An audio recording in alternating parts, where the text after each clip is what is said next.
Mayong adlaw na pud sa inyong tanan diha mga palangga.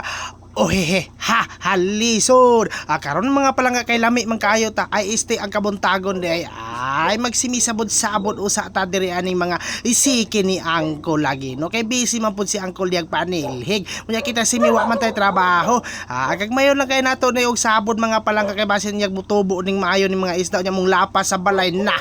Kita na unya kanon ani mga isda. Halisod. Ay nakikatingala nang anong siksi kay ko ingon ana madyo ko lamion kayo.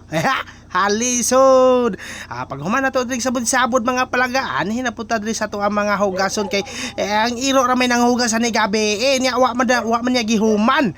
Daghan pa bagay mo nabilin. Halisod. Ato na lang po sigundahan para mas malimpyo pa gyud siya. Pag human na to diri panghugas mga palaga kay mura ra man tagkilat og lihok, maligo dayon ta. Halisod.